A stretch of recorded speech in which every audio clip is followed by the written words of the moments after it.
Hi అండి, అందరికీ నమస్కారం. మనం ఈరోజు కేఎన్ మల్లేశ్వర్ గారు రచించిన భారతంలో స్త్రీ చివరి భాగం వింటున్నామండి.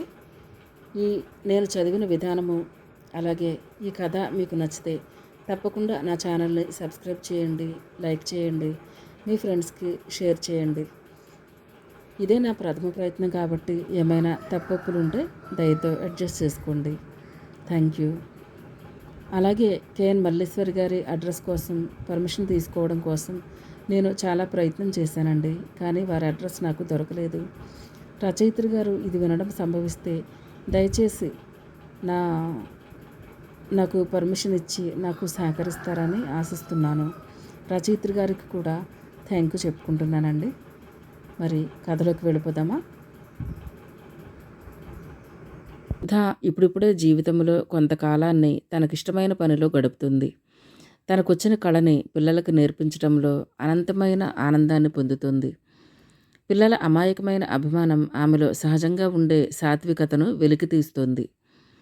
టీచర్, మీరు బొమ్మ ఎంత బాగా వేస్తారో అంటూ ఇంతలేసి కళ్ళతో 8 ఏళ్ల అమ్మాయి గులాబీ పువ్వుని అందించడం మనసుని ఆహ్లాదభరితం చేస్తుంది. స్కూల్లో క్లాసులు ఎక్కువున్నా అలసటగా అనిపించేది కాదు. లంచ్ అవర్లో కరుణ కలుస్తుండేది.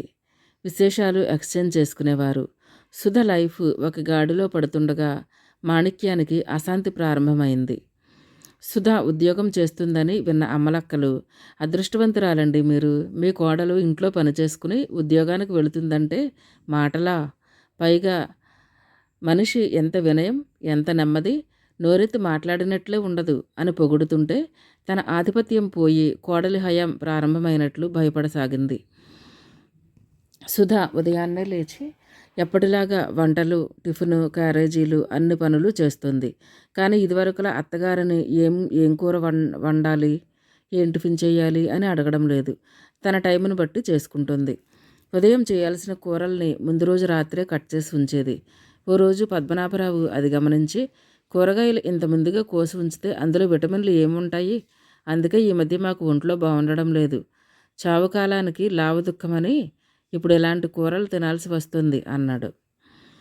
ఇదివరకులా బుర్ర బుర్రదించుకుని వినాలనిపించలేదు. ఉదయాన్నే లేచి నేను ఒక్కదాన్నే చేసుకోవాలి, స్కూలుకి కూడా వెళ్ళాలి, పని తొందరగా అవ్వాలని ముందే కోసి ఉంచుకున్నాను. లేకపోతే ఉదయం పూట అత్తమ్మగారు కొంచెం హెల్ప్ చేస్తే బాగుంటుంది. గబగబా అనేసి తెల్లబోయిన ఆయన మొహం చూస్తూ అక్కడ నిల్చునే ధైర్యం లేక లోపలికి వచ్చేసింది. ఆ రోజు రాత్రి శ్రీరామ్ వచ్చేసరికి కంప్లైంట్ సిద్ధం. ఆఫీస్ నుంచి షాప్స్కి వెళ్ళి అక్కడ పనులు చూసుకుని వచ్చేసరికి బాగా అలసిపోయాడు. తల్లిదండ్రులు చెప్పిన మాట వినగానే సుధ మీద చెప్పరానంత కోపం వచ్చింది. కష్టపడి తల్లిదండ్రులు ఒప్పించి ఉద్యోగానికి పంపిస్తున్నాడు. అలాంటిది ఎంత అణకువగా ఉండి వాళ్ళ మెప్పు పొందాలి? నేనే ఉద్యోగం చేస్తున్నానని విర్రవీగితే ఎలా? ఆ రోజు పడుకోబోయే ముందు సుధతో, ఇంట్లో పనులు మానేసి ఇల్లంతా కలగూరగంప చేసి నువ్వు ఉద్యోగం చేయాల్సిన అవసరం లేదు. బోడి ఉద్యోగం చేస్తే ఎంత, చేయకపోతే ఎంత, నేనే కదా ఉద్యోగం చేస్తున్నానని ఇంట్లో వాళ్ళకి ఇంకోసారి కష్టం కలిగిస్తే నేను సహించను, గుర్తుపెట్టుకో. అసలేం జరిగిందని కూడా అనకుండా తల్లిదండ్రులు చెప్పినదేదో విని తనని 4 దులిపేసి పక్కకు తిరిగి దుప్పట ముసుగుపెట్టిన శ్రీరామును చూసి హతాశురాలైంది సుధ. అంతకుమించి బోడి ఉద్యోగం అన్నమాట బాధిస్తుంది. జీతం ఎంతని కాదు, తనకెంతో సంతృప్తిని, ఆనందాన్ని ఇస్తున్న ఉద్యోగం ఆయనకేమో బోడి ఉద్యోగం అయిందన్నదే అర్థం కావడం లేదు. అంటే తనకి కాదు, తను చేసే పనికి విలువ లేదు. మనసుని బాధ తొలిచేస్తుంది. అయితే ఇదివరకులా ఆ బాధలో రేపు ఏముంది, అంతా శూన్యం అనే నిరాశ లేదు. రేపు, ఎల్లుండి, ఆ తర్వాత కూడా రోజులో కొంతసేపు ఆనందంగా ఉంటాను అన్న ఆశ కూడా ఉంది. అందుకే కాసేపు బాధపడినా రోజంతా కష్టపడడం మూలంగా నిద్ర ముంచుకు వచ్చింది. మర్నాడు మామూలుగా లేచి పనులు చేసుకుని స్కూలుకు వెళ్లడంతో శ్రీరామ్ ఊపిరి పీల్చుకున్నాడు. మాణిక్యం కసిగా పళ్ళు నూరుకుంది. సుధకి మొదటి నెల జీతం రాగానే మాణిక్యం చేతికిచ్చింది. నాకెందుకమ్మా, మీ ఆయనకివ్వి అంది బొట్టుగా. సుధ మాట్లాడకుండా తెచ్చి శ్రీరామ్ చేతికిచ్చింది. 500 ఆమె ఖర్చులకిచ్చి తర్వాత నెల నుంచి చిట్ కట్టడం ప్రారంభించాడు. ఆ 500 ఆమె ఖర్చులకి బొటాబొటీగా సరిపోయేవి. తన సొంత ఖర్చుకి ఏమీ ఉండేవి కాదు. సాధారణంగా పరీక్షల్లో ఫస్ట్ వచ్చిన పిల్లలకి మిగతా టీచర్లు చిన్న చిన్న గిఫ్ట్లు కొనిస్తుంటారు. పిల్లలకి అవి చెప్పలేని ఉత్సాహాన్ని కలుగజేస్తాయి. వాటికి కూడా సుధ దగ్గర డబ్బు ఉండేది కాదు. ఓసారి మొహమాట పడుతూనే విషయం చెప్పి అడిగితే, పిల్లలకి గిఫ్ట్లకి నువ్వివ్వడమేంటి? వాళ్ళే మీకివ్వాలి గానీ, నీకు తెలీదనుకుంటా. వాళ్ళ స్కూలు విషయం కూడా తనకే తెలుసన్నట్లుగా వింతగా చూస్తూ అడిగాడు. కాదండి, చాలామంది టీచర్లు ఇస్తారు. వాళ్ళిస్తే ఇచ్చుకొని పులిని చూసి నక్క వాత పెట్టుకున్నట్లు నువ్వివ్వాలని ఉందా? లాపాయింట్ తీశాడు. అనవసరంగా అడిగాను. దేవుళ్ళకి, స్వామివార్లకి ధారపోసినప్పుడు ఎంత అడిగినా కాదనకుండా ఇచ్చేసేవాడు. కానీ ఇప్పుడు ప్రతి పైసాకి లెక్కలే. చిన్నపిల్లల మొహాల్లోని నవ్వు కన్నా ఎక్కువ అనుకుంది. తర్వాత నుంచి అతన్ని అడగకుండా తన సొంత ఖర్చులు బాగా తగ్గించుకొని కొంత పొదుపు చేసి అందులోంచి ఇచ్చేది. సుధ తనకి పెళ్ళయ్యాక పరాయి మగాళ్ళతో మాట్లాడింది లేదు. శరత్చంద్ర అన్న శరత్చంద్ర అన్నవరస అయినా అతనితోనూ అంటిముట్టినట్లు మాట్లాడేది. కానీ స్కూల్లో కొలీగ్స్తో మాట్లాడక తప్పడం లేదు. డ్రాయింగ్ క్లాసులతో పాటు అప్పుడప్పుడు సోషల్ క్లాసులు కూడా తీసుకునేది. దాంతో టైం టేబుల్ గురించో, సిలబస్ గురించో ఏదో ఒక విషయం గురించి మాట్లాడాల్సి వచ్చేది.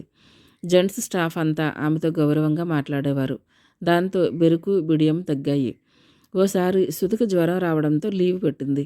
ఆ రోజు రాత్రి రమేష్ అనే టీచర్ ఫోన్ చేసి ఫీవర్ అని కరుణగారు చెప్పారు, ఎలా ఉంది అని అడిగాడు.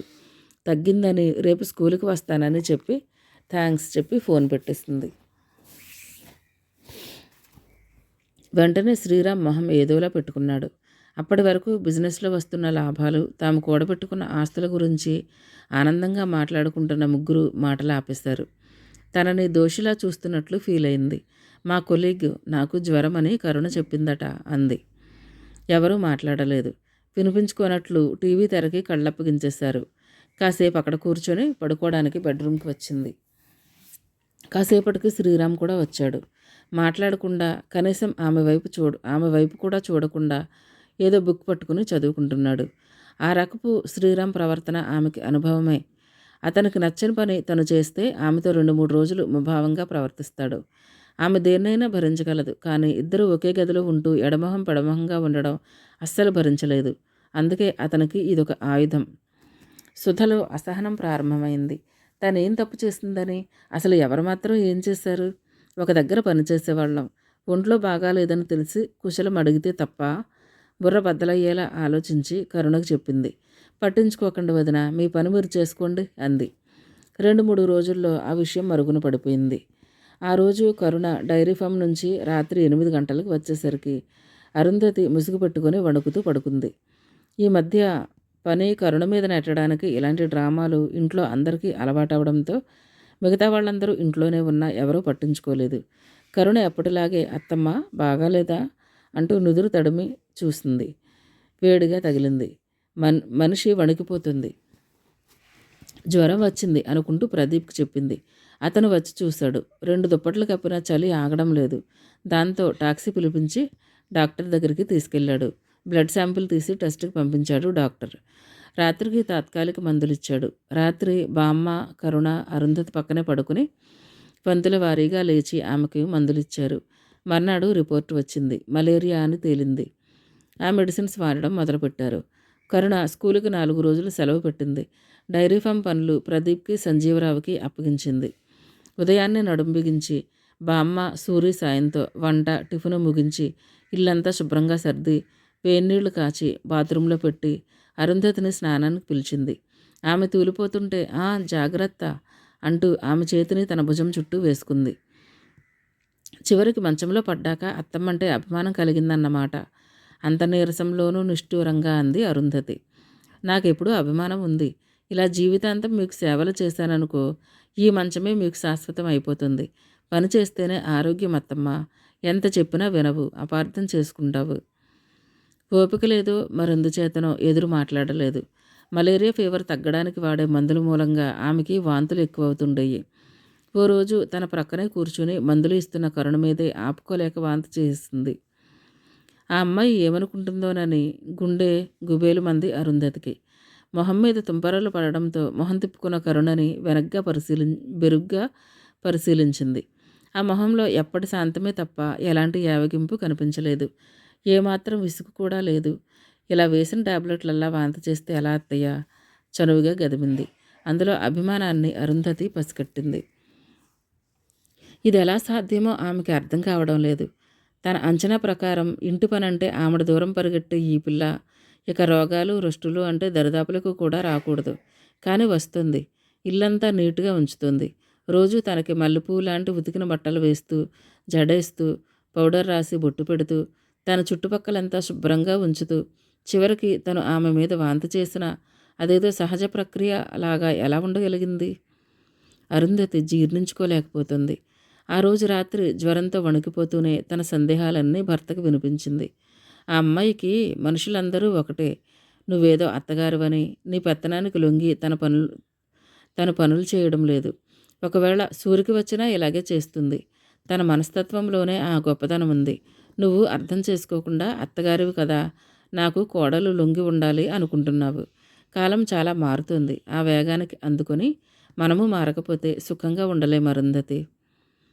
ఆ! జ్వరం వస్తే మనం మాత్రం అందరినీ ఒకలాగా చూడమా? తన పాయింట్ తనకే వీక్‌గా అనిపిస్తున్నా అంది. అందరి సంగతి ఏమో, మన సంగతే చూడు. నువ్వు సుధని, కరుణని ఒకలాగా చూసావా? నీ కూతురి ఆరోగ్యం గురించి, ఆనందం గురించి ఆలోచించినంతగా కోడల గురించి ఆలోచించవు. పైగా నీ కోడలు నీకే కాదు, నీ కూతురికి సేవలు చేయాలని నీకు ఉంటుంది. రక్త సంబంధం ఒక కారణమైతే కావచ్చు.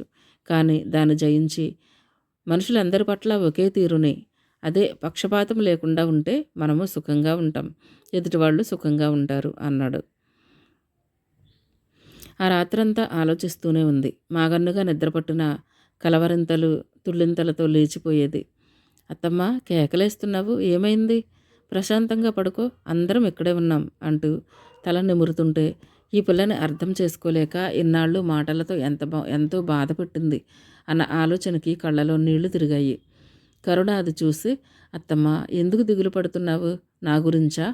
ఇంకో సంవత్సరం ఆగు. నీకు మనవడినో మనవరాలనో ఇచ్చేటప్పుడు ఆ సంవత్సరం అంతా ఇంట్లోనే ఉండి నీకు సేవలు చేస్తాను, సరేనా అనేది నవ్వుతూ. జ్వరం 4 రోజుల్లో తగ్గిపోయినా చాలా నీరసంగా ఉంటుంది. జ్వరం తగ్గిన దగ్గర నుంచి ఆమె ఓ నిశ్చయానికి వచ్చింది. ఇక కోడల్ని బాధ పెట్టకూడదు. ఇంటి పని ఏమంత భాగ్యం, పైగా అందరూ ఓ చెయ్యి వేస్తూనే ఉన్నారుగా అనుకుంది. కోడలన్నట్లు పనిచేస్తేనే ఆరోగ్యం. అందుకేనేమో తన అత్తగారు ఎప్పుడూ ఇందులో వేలు పెడుతూనే ఉంటుంది. అలా అనుకున్న క్షణం నుంచి జ్వరం తగ్గింది కదా, ఇక పని చేయకపోతే కోడలు ఏమనుకుంటుందోనని ఒళ్ళు తూలుతున్నా లేచి చీపురు పట్టుకుని ఊడవడం ప్రారంభించింది. నీరసానికి కళ్ళు తిరిగి ఒళ్ళు చెమటలు పట్టాయి. కరుణ ఆవిడ స్థితి చూసి, అత్తమ్మ, ఇంత నీరసంలో ఏం చేస్తున్నావు? చేతిలో చీపురుని లాక్కుని మంచంలో కూర్చోబెడుతూ అంది. జ్వరం తగ్గింది కదా, ఏదో ఒక పని చేస్తే ఒంట్లో సులువవుతుందని దొరికిపోయిన దొంగలా అంది. కరుణ పొట్ట పట్టుకుని మరి పడి నవ్వింది. అందరినీ పిలిచి చెప్పి మళ్ళీ నవ్వింది. ఎందుకలా నవ్వుతారు? చిరుకోపంగా అంది అరుంధతి. లేడికి లేచిందే పరుగని నీ కోడల మాటలు ఎంత నచ్చితే మాత్రం వెంటనే పాఠం చేయాలంటే ఎలా? కాస్తంత ఓపిక రాని సంజీవరావు అన్నాడు. ఓ ఆదివారం సుధా, శ్రీరామ్ అరుంధతిని చూడ్డానికి వచ్చారు. తల్లి కిందటిసారిలా కాక ఈసారి కరుణ పట్ల కొంచెం అభిమానాన్ని చూపిస్తున్నట్లు సుధా గ్రహించింది. ఆ ట్రిక్ ఏంటో నాకు చెప్పవు అని కరుణను బతిమలాడింది. ట్రిక్స్ ఏం లేవు వదినా, అత్తమ్మే అన్నీ గ్రహించుకుంది. ఇక మా అమ్మ విషయం అంటావా? ధైర్యంగా ఉండండి. మీ మీకు మంచి అని తోచింది నిర్భయంగా చెయ్యండి. ఎవరు ఆటంకాలు కల్పించినా లెక్క చెయ్యొద్దు. మీరు చేయగలిగిన పనులు మీరు చేసి, అమ్మ చేయగలిగినవి తనకు వదిలిపెట్టండి. అన్నీ నేనే చేస్తానంటే ఎలా వదినా? అసలు ఉమ్మడి కుటుంబాల్లో నలుగురు కలిసుంటే ఇంట్లోనూ ఆడ మగ తేడా లేకుండా పనుల విభజన జరగాలి. ఈ మాట సుధకి బాగా నచ్చింది. ఆలోచిస్తూ ఉండిపోయింది. తర్వాత నుంచి కరుణ చెప్పినట్లే ఉదయం టెన్షన్ లేకుండా తను చేయగలిగినవి చేసి, తర్వాత వన్నూను తీసుకుని తమ స్కూల్లో కొత్తగా ఓపెన్ చేసిన ప్లే స్కూల్లో జాయిన్ చేసింది. తను క్లాసులకు వెళ్ళి తిరిగి వచ్చేటప్పుడు పాపను తీసుకుని ఇంటికి వచ్చేది. తర్వాత పాప పనులు, రాత్రి వంట చేసేది. ఇంతకు మించి చేయడానికి టైం ఉండేది కాదు. టైం కుదుర్చుకోవడానికి కూడా సుధా ప్రయత్నించడం లేదు. ఇక తప్పనిసరి అయ్యి మాణిక్యం మిగిలిన పనులు చూసుకుంటుంది. లైఫ్ ఇలా కొంత సాఫీగా సాగిపోతుండగా కొత్తగా శ్రీరామ్ ప్రవర్తన సుధని బాధపెడుతుంది.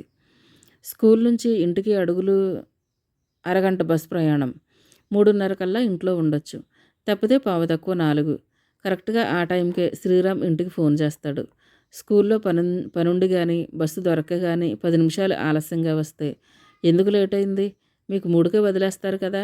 చాలా బస్సులున్నాయిగా" అంటూ అనుమానంగా చూస్తూ ఆరాలడుగుతాడు. ఏ రోజన్నా స్కూల్లో మీటింగ్ ఉండి ఆలస్యంగా వస్తానని చెప్తే, "మొన్నేగా మీటింగ్ అయింది. మళ్ళీ ఏంటి?" అంటాడు.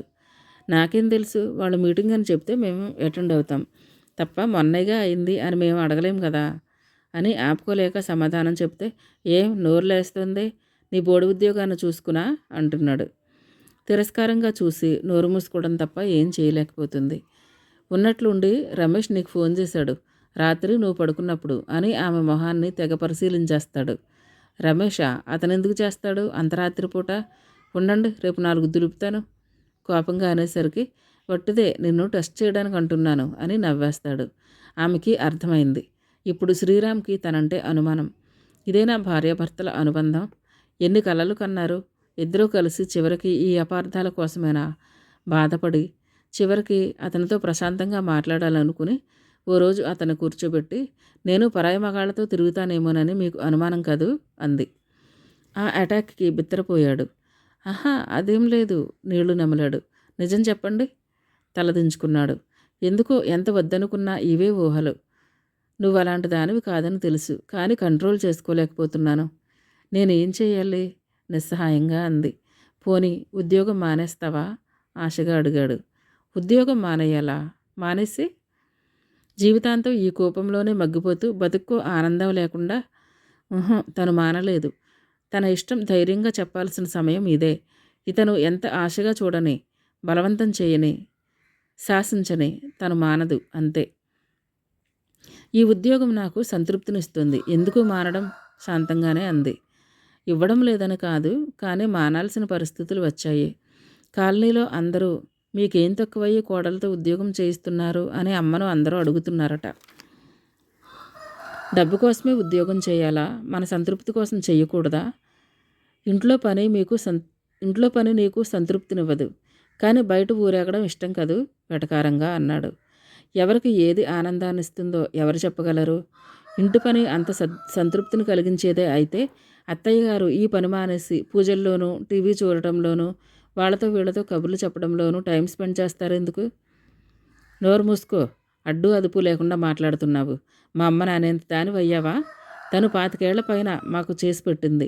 నిన్నగాక మొన్న వచ్చి పేలుతున్నావు. నీ ఇష్టం వచ్చినట్లు చావు. ఇంకోసారి కల్పించుకుంటే అడుగు." కూర్చున్న కుర్చీని తన్నేసి వెళ్ళిపోయాడు. ఉద్యోగం మానేయమని తను చెప్పకుండానే మనసు గ్రహించి మానేయాల్సింది పోయి, తను మానమన్నా మానకపోవడం అతని అనుమానాన్ని రెట్టింపు చేసింది. తర్వాత వారం రోజులకి సుధ బస్టాప్లో నిల్చుంది.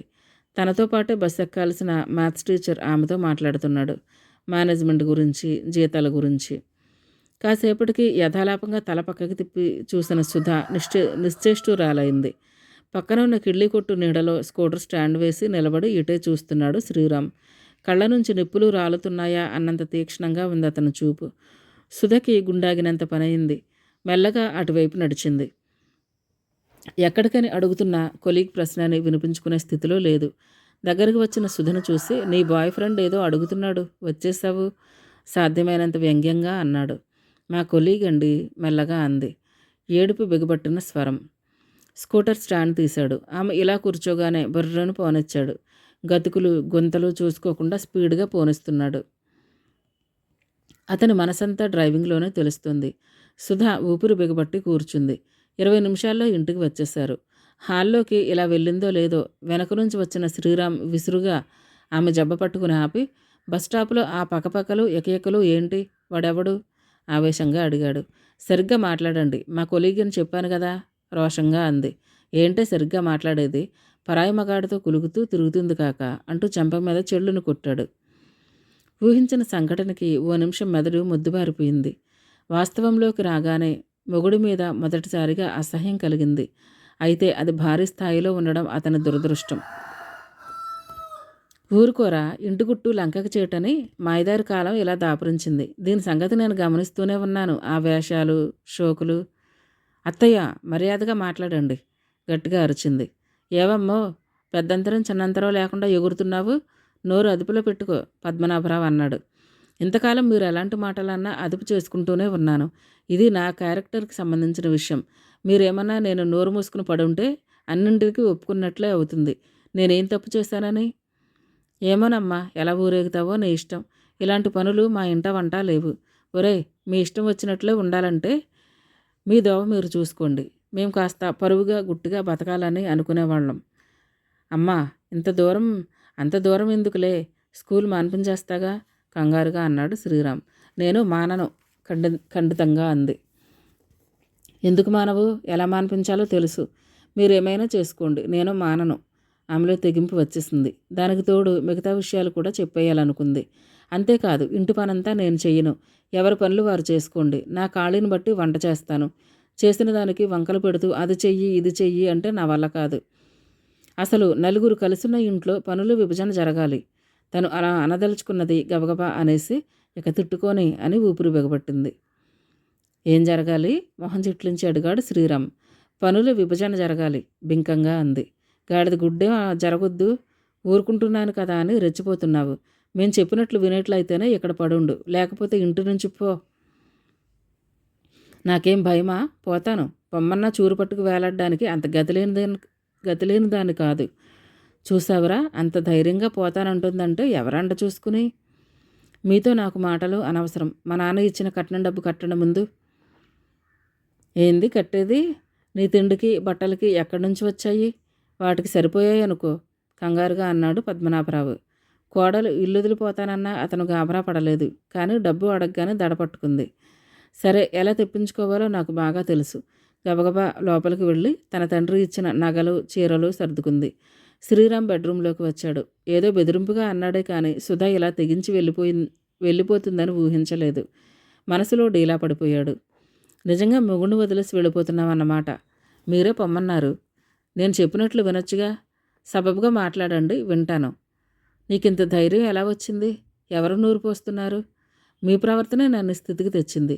ఎవరూ నోరు పోయలేదు. నేను ఇక్కడ ఉండలేను. జీవితాంతం నేను లేకుండా ఉంటావా అని ఎవరన్నారు? ఇద్దరం వేరుగా వెళ్ళిపోదాం. నేను అమ్మ వాళ్ళని వదిలి రావద్దు. మిమ్మల్ని విడదీయడం నా కోరిక కాదు. నేను మనిషిని గుర్తించి నాకు విలువ ఇస్తే ఇక్కడ ఉంటా, లేకపోతే లేదు.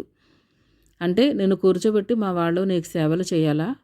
అవసరం లేదు. వాళ్ళ పనులు వాళ్ళు చేసుకుని మనస్ఫూర్తిగా నన్ను అభిమానిస్తే చాలు. ఇప్పుడు నేను ఇంట్లో లేకపోతే ఆవిడ పని చేసుకోరు? అలాగే నేనున్నప్పుడు చేయమనండి. అంతేకాదు, ప్రతిదానికి సాధిస్తూ నా విషయాల్లో జోక్యం చేసుకుంటూ ఉంటే నేను సహించలేను. అలాగైతేనే ఉంటాను. శ్రీరామ్కి సడన్గా లోకం గుర్తొచ్చింది. అందరూ రకరకాలుగా అంటే తను ఏం చెప్తాడు? అందుకే తల్లి దగ్గరికి రాయబారం వెళ్ళాడు.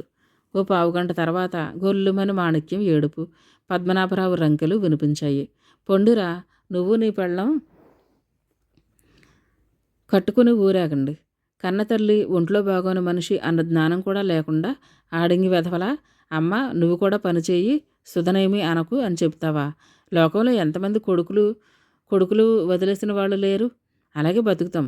అయినా పెళ్ళాన్ని లొంగదీసుకోవడం బ్రహ్మ విద్య. 4 రోజులు మొగుడు వదిలేసిన ఆవిడని నలుగురు మొహాన ఊస్తే బుద్ధొస్తుంది. సుధ మాట్లాడకుండా సూట్ కేసు పట్టుకుని హాల్లోకి వచ్చింది. మరింత లపలపలాడింది మాణిక్యం. వాహినిని ఎత్తుకోబోతుంటే, దాన్నెక్కడికి? నీ బుద్ధి గడ్డి తిన్నది చాలు, దాన్ని కూడా చెడగొడతావా అని లాక్కున్నాడు. ఇంకేమనకుండా బయటకు నడిచింది. అమ్మో, ఎంతకి తెగించింది! కన్న పేగుబంధం కూడా లేదు. కూతుర్ని కూడా వదిలేసి తయ్యమంటూ పోతోంది. మాణిక్యానికి ఒంటికి కారం రాసుకున్నట్లుగా ఉంది. శ్రీరామ్ నిస్సహాయంగా చూస్తూ ఉండిపోయాడు. సుధా ఆటో కట్టించుకుని సరాసరి ఇంటికి బయలుదేరింది. ఆవేశంలో ఇలా తెగింపు కలిగింది కానీ ఆటోలో కూర్చోగానే మనిషి నీరు కారిపోతుంది. తను చేసింది తప్పేనా? అంతగా ప్రేమించిన భర్తను వదిలేసి నిజంగా ప్రేమించాడా? ప్రేమించిన మనిషి అన్ని నిందలు వేసి కొట్టి చిచ్చి, తలుచుకుంటే ఒళ్ళు మండిపోతుంది. తను కొన్నాళ్ళు దూరంగా ఉంటే విలువ తెలిసి వస్తుంది. ఇంటికి వచ్చేసరికి అందరూ విషాదంగా ఉన్నారు. తను గడప దాటడం ఆలస్యం. ఇక్కడికి ఫోన్ చేసి అక్షంతలు వేసి ఉంటారు. సుధా, ఏంటమ్మా ఇదంతా? సంజీవరావు బేలగా అన్నాడు. బామ్మ మూలన కూర్చొని ఏడుస్తుంది. ప్రదీప్ లేడు. అరుంధతి ఏదో అడగబోతుంటే కరుణ వారించింది.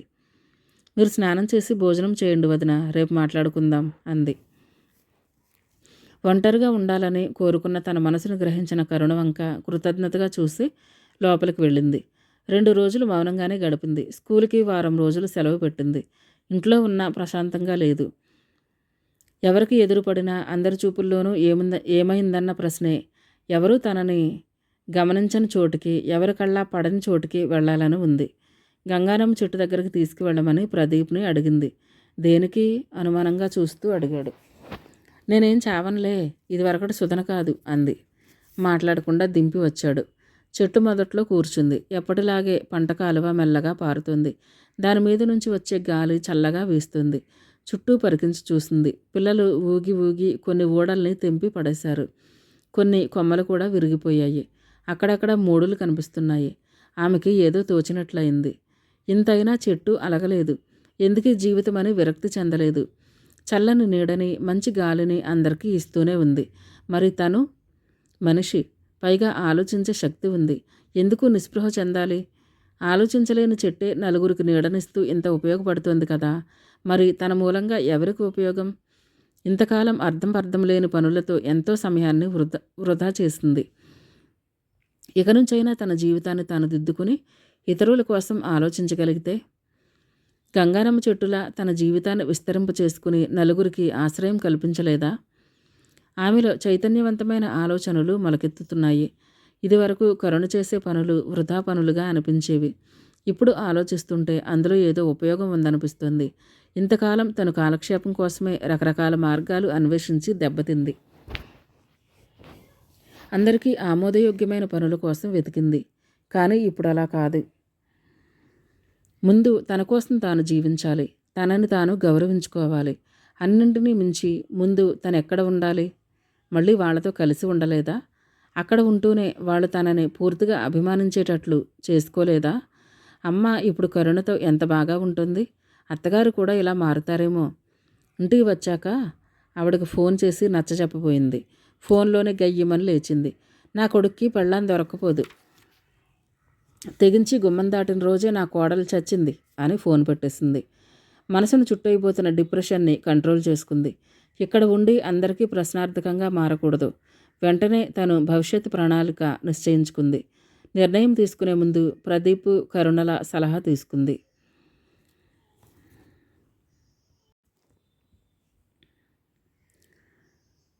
మీ ధైర్యాన్ని బట్టే అంతా కరుణ ఒక మాటలో చెప్పింది. ఆ రోజు శరత్చంద్రకి కాల్ బుక్ చేసి మాట్లాడింది. ఎప్పుడూ ఫోన్ చేయని వారు చేశారంటే సంతోషమే, ఆనందంగా అన్నాడు అతను. తప్పని పరిస్థితుల్లో చేస్తున్నానంటూ ప్రస్తుతం తనే స్థితిలో ఉందో చెప్పి, అతనికి కట్నంగా ఇచ్చిన సొమ్ములో 6 లక్షలు తన పుట్టింటి వాళ్ళు ఇచ్చినవేనని, ఇక ఏం చేయాలో మీ ఇష్టమని చెప్పి ఫోన్ పెట్టేసింది. 3వ రోజే అతని ఫ్రెండ్ అడ్రస్ వెతుక్కుని వచ్చాడు. శరత్ ఫోన్ చేశాడని, డబ్బు అందచేయమన్నాడని చెప్పాడు. కరుణ తీసుకుంది. ఇంకో 1,50,000 ఎక్కువ ఉంది. ఆ విషయమే అడిగితే వడ్డీ అని చెప్పమన్నాడు అని నవ్వాడు అతను. నీకు 5వ తనం కన్నా డబ్బు ముఖ్యమా? ఎవరూ చెప్పేవాళ్ళు లేక ఇలా తయారయ్యావు. అరుంధతి కోప్పడింది. ఆ డబ్బు బ్యాంకులో వేసి పాస్బుక్ జాగ్రత్త చేయమని కరుణకిస్తూ, డబ్బును చూసి ఆనందమైతే కలగలేదు, కానీ అదో రకమైన భరోసా కలుగుతోంది. ఇది తప్పేమో కానీ నిజం. మా అత్తవారింట్లో ఇదివరకు నా చుట్టూ నా వాళ్ళు అనుకునే వాళ్ళు, సంపాదనా పరులు, నాకు జీవితం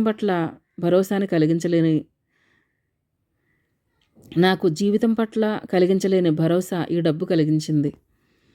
వద్దు వదిన, ఈ ఆలోచన మంచిది కాదు. ఇది తాత్కాలికమే కావాలి. అందరినీ నమ్ము, అందరి కోసం సహాయం చెయ్యి, కానీ ఎవరి నుంచి మోసపోవద్దు, ఎవరి మీద ఆధారపడవద్దు. సుఖపడటం నేర్చుకోండి. ఆ సుఖం కేవలం జల్సాలు, సినిమాలు, షికార్లలోనే రాదు. మంచి లక్ష్యాన్ని సాధించడంలో ఆనందం ఉంటుంది, సుఖం ఉంటుంది. ప్రయత్నించండి. సాలోచనగా తలూపింది. సుధ తర్వాత స్కూలుకి దగ్గరగా ఒక ఇల్లు అద్దెకు తీసుకుంది. ఆర్భాటాలు లేకుండా సింపుల్గా సామాను కొనుక్కుంది. ఆ ఇంట్లో మారే రోజు అరుంధతి ఏడ్చి గొడవ చేసింది. వియ్యపురాలి కాలు గడ్డం పట్టుకుని ఆ ఇంటికి పంపిస్తానని బతిమలాడింది. సుధ ఒప్పుకోలేదు. సుధతో పాటు బామ్మ నడుం బిగించి కదిలింది. ఏమోనల్లా, పిల్ల తప్పు చేసిందో ఒప్పు చేసిందో ఒక్కదాన్ని వదలబుద్ధి కావడం లేదు. ఓ నెల ఉండొస్తానని బయలుదేరింది. సుధా స్కూలుకి వెళ్ళడం ప్రారంభించింది. నెల రోజులు గడిచాయి. ఓ రోజు ఉదయం 7 గంటలకి సన్నగా పడుతున్న వర్షాన్ని కిటికీలోంచి చూస్తూ బొమ్మగీస్తుంది సుధ. తలుపు తట్టిన శబ్దం వినపడింది. పాలతనేమోనని తీసింది. ఎదురుగా శ్రీరామ్ భుజం మీద వాహినితో లోపలికి రమ్మని పిలిచి గబగబా టవల్ తెచ్చి తుడుచుకోవడానికి ఇచ్చింది. వాహినిని చూడగానే కళ్ళంట నీళ్లు తిరిగాయి. బొద్దిగా రబ్బరు బొమ్మలా ఉండే పిల్ల. పుల్లల్లాంటి కాళ్ళు చేతులతో మొహమంతా పీక్కిపోయి గుండెలకి అదుముకుంది. తల్లిని గుర్తుపట్టినట్లుగా అమ్మా అంటూ బల్లిలా కరుచుకుపోయింది. అపరాధులా తలదించుకున్నాడు శ్రీరామ్. ఏమైంది వన్నుకి? ఒకంత పదునుగా ఉందామె స్వరం. 10 రోజుల నుంచి తిండి తినడం లేదు. మధ్య మధ్య జ్వరం వస్తుంది. బెంగేమో నిట్టూర్చింది సుధ. పెద్దవాళ్ల పంతాల మధ్య నలిగిపోయేది పిల్లలే. బామ్మ వచ్చి వాహినిని ఎత్తుకుని లోపలికి తీసుకెళ్ళింది. అతను ఇంటిని పరిశీలించడం చూసి, నా బాయ్ ఫ్రెండ్స్ ఎవరో లేరు, నేను బామ్మ ఉంటున్నాం మామూలుగానే చెప్పింది. అతను చురుగ్గా చూశాడు. నువ్వు శరత్ గారికి ఫోన్ చేసి చెప్పడం ఏం బాగాలేదు. అయినా అతని డబ్బు నువ్వు తీసుకోవడం ఏంటి? ఆయన అలా చెప్పారా? అలా ఎందుకు చెప్తారు? మీ మీ సరదా కొద్దీ ఇస్తున్నారనుకున్నాను, కానీ ఇలా ఆడపిల్ల సొమ్మనుకుంటే ముట్టుకునేవాడిని కాదు అన్నారంట. సంభాష అయిన మనిషి మెచ్చుకుంది. దెబ్బతిన్నట్లు పౌరుషంగా చూశాడు. కరుణ అలాగా, మనం ఇలాగా. ఇప్పుడు శరత్కి ఫోన్ చేశావు. వాళ్ళ కాపురంలో ఏం గొడవలు వస్తాయేమోనని అమ్మవాళ్ళు భయపడుతున్నారు. ఎవరో ఏదో చేసిన దానికి పెళ్ళం గొడవ పెట్టుకునే మనిషి కాదు అతను. ఒకవేళ పెట్టుకున్నా మనం చేయగలిగింది ఏమీ లేదు. కాసేపు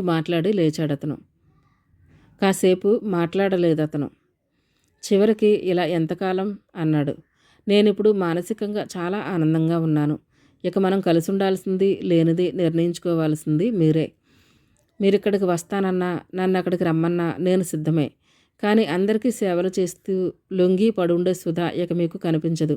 స్వతహాగా నేను సర్దుకుపోయే మనిషినే. అందరం కలిసి ఆనందంగా జీవించడము నాకు ఇష్టమే.